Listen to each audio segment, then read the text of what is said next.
Telangana IT మంత్రి దుద్దిల శ్రీధర్ బాబు ఢిల్లీలో పర్యటిస్తున్నారు. కేంద్ర మంత్రి పీయూష్ గోయల్తో సమావేశమైన శ్రీధర్ బాబు పారిశ్రామిక అభివృద్ధి పెట్టుబడులపై ఆయనతో చర్చించారు. తెలంగాణలో మెగా లెదర్ పార్కుల ఏర్పాటు కోసం కేంద్ర సాయాన్ని కోరారు.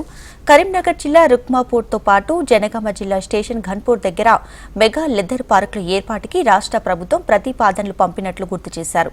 ఇక ఈ పార్కుల అభివృద్ధికి అవసరమైన సామూహిక కర్బన వ్యర్థాల శుద్ధి కేంద్రాలు సహా మౌలిక సదుపాయాల కోసం DPIIT నుంచి సాయాన్ని కోరారు మంత్రి. అంతర్జాతీయ వేదికగా తెలంగాణ రాష్ట్ర పెట్టుబడులు పరిశ్రమల సామర్థ్యాన్ని ప్రదర్శించేందుకు జపాన్లో జరగనున్న ఒసాకా ఎక్స్పోలో తెలంగాణ ప్రభుత్వం పాల్గొనబోతున్నట్లు మంత్రి శ్రీధర్ బాబు కేంద్ర మంత్రి పీయూష్ గోయల్ కు అధికారికంగా తెలియజేశారు. ఈ మేరకు ముఖ్యమంత్రి రేవంత్ రెడ్డి రాసిన లేఖను ఆయనకు అందజేశారు. ఫిబ్రవరి 26, 2025న హైదరాబాద్లో నిర్వహించనున్న బయో ఏషియా 2025 కార్యక్రమానికి కేంద్ర మంత్రిని మంత్రి శ్రీధర్ బాబు ఆహ్వానించారు.